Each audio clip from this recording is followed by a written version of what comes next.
everyone, thank you for joining me for today's writing lesson. Today is Wednesday, so we're going to be doing lesson 3 on imaginative writing. Here's our learning intention for today. We are learning to write descriptive settings. So just like our lesson yesterday, we are continuing to learn about writing descriptive settings. Success criteria. I can use my 5 senses to describe a setting. And I can paint a picture with my words.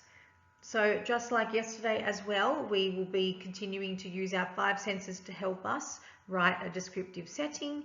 And like I said yesterday, we need to remember that a story needs to be entertaining for the reader. It needs to hook them in and make them want to read more.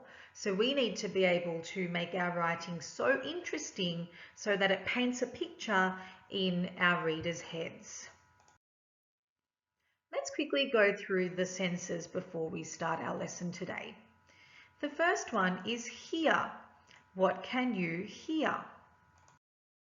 The next one is smell. What can you smell? The next one is touch. What can you feel? It could be surfaces or textures that you can feel with your hands, or you could even feel things on other parts of your body. The next one is sight. What can you see? Thinking about all the things you can see around you in that place or that setting.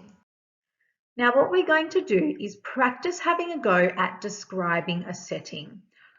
Now as you can see on this slide, there is a question at the top and then a picture on the bottom left-hand side.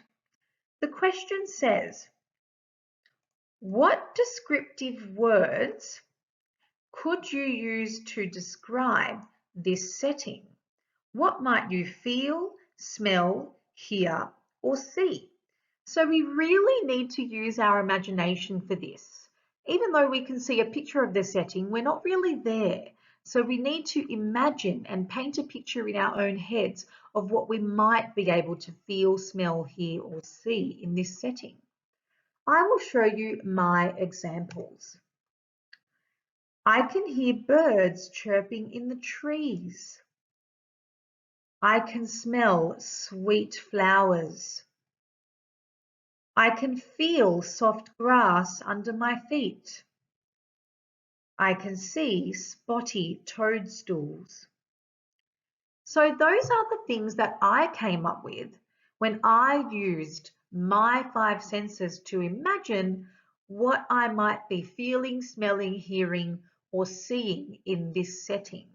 I wonder if maybe you could think of any more things that you could feel, smell, hear, or see in this setting. Let's move on to another one now. Have a look at this picture. I can see a beautiful beach on a gorgeous tropical island. Looks like an amazing holiday spot. I'd love to be somewhere like that place right now. So I wonder what we might be able to feel, smell, hear, or see in this setting. Here are my ideas. I can hear waves crashing on the coast. I can smell sweet tropical fruits. I can feel the fresh ocean breeze. I can see tall palm trees. I wonder if you take a moment to have a look at this picture and use your imagination if you could think of any other things that you might be able to feel, smell, hear, or see in this setting. Now, without my help, you are going to have a go at describing a setting on your own. So, let's have a look at this setting. Looks like a desert to me. Remember, deserts are very dry, sandy places, aren't they? What I've done is given you your 4 sentence starters. I can hear, I can smell, I can feel, and I can see. So what you need to do is really use your imagination to imagine what you might be able to feel, smell, hear, or see in this desert setting. Use those 4-sentence starters to help you write your 4 sentences. Remember your capital letters at the beginning, your finger spaces in between each word, and your full stop at the end. You can write on any piece of paper or workbook that you have at home. Just remember to take a photo of your work and then upload it into your completed work doc for this week on Google Classroom. Then when you're done, come back to our lesson because we have a couple more things to do before we finish today. All right, welcome back. I hope you enjoyed using your senses and your descriptive words to describe the desert setting. Now what we're going to do is come back to thinking about fairy tales. And the fairy tale we're focusing on today is Little Red Riding Hood. And we may have seen this before, but today our focus is different. We are focusing on the setting. So as you're watching and listening to the story, I need you to think about the setting, the place where the story is happening, and use your imagination and your senses to think about what you might feel, see, hear, or smell in this setting. When you're done watching, come back as we have one little task to do before the end of our lesson today. Gigabox!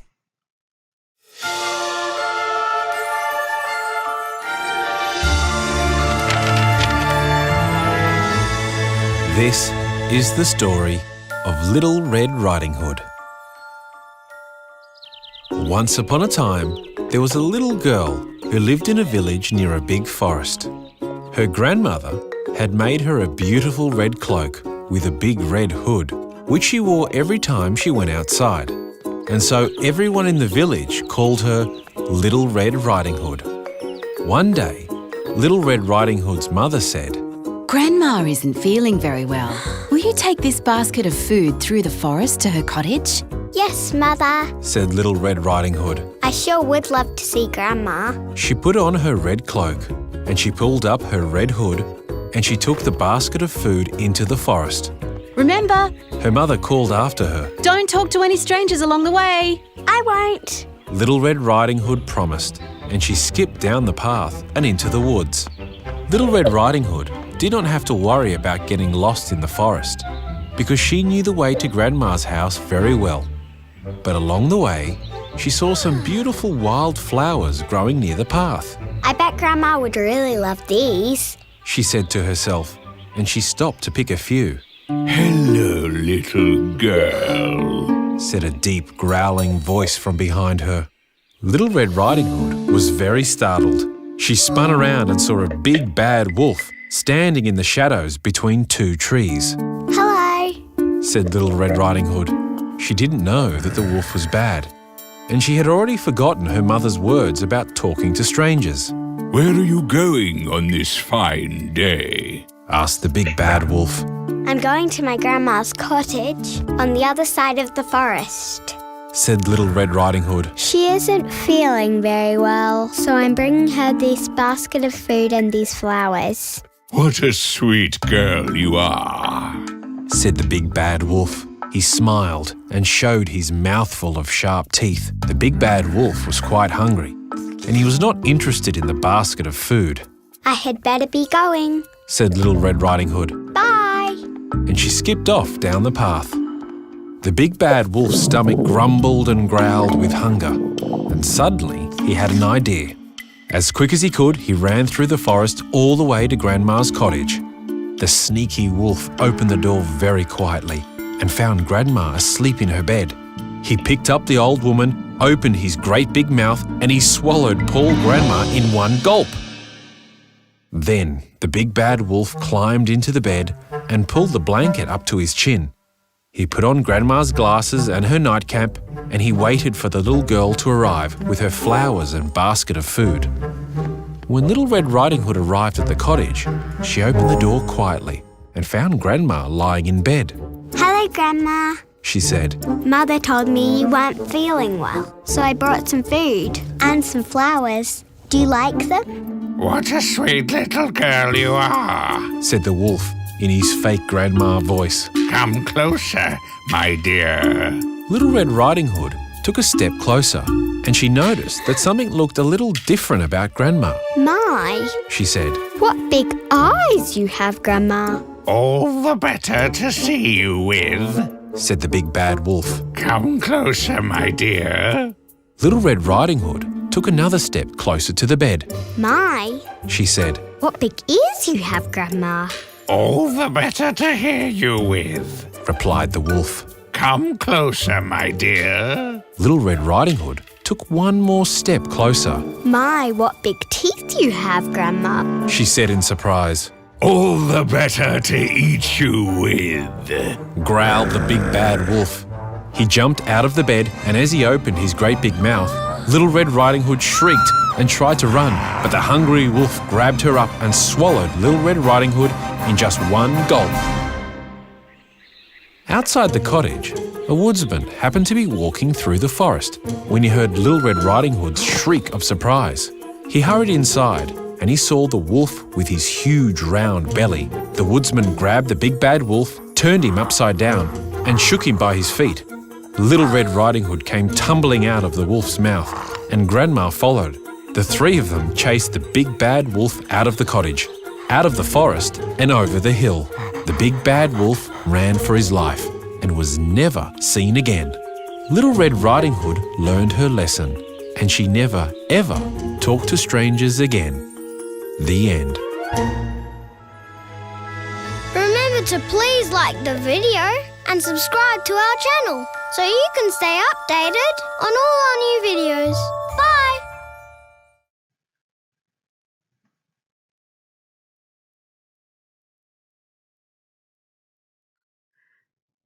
Now that you have watched and listened to the story of Little Red Riding Hood, it's your turn to describe the setting in the story.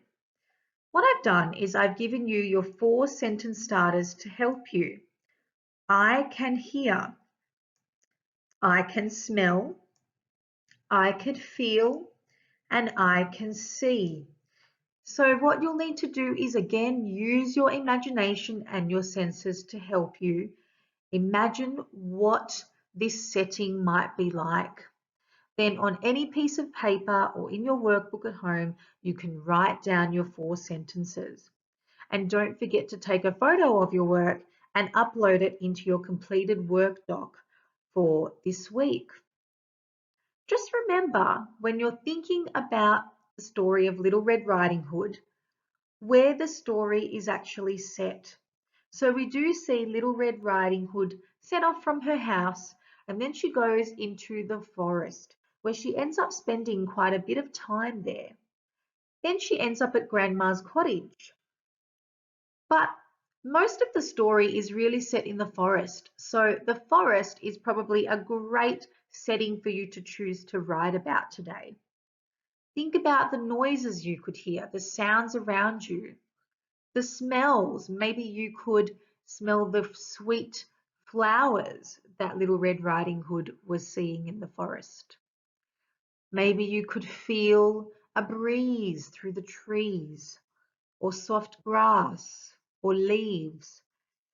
Maybe you could see very tall trees, or you could even write about seeing the scary big bad wolf peeping through the trees.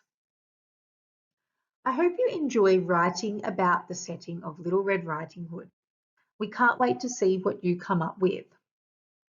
Let's conclude our lesson now. Our learning intention for today was to write descriptive settings.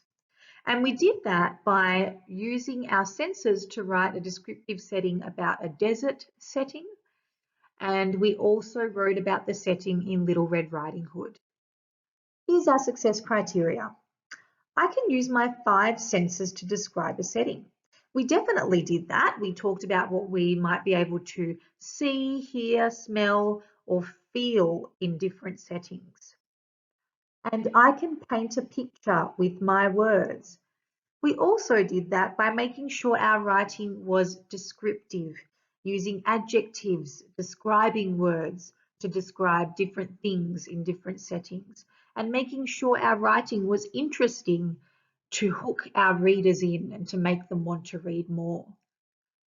Thanks Thanks for joining me, everyone, for today's writing lesson. Bye.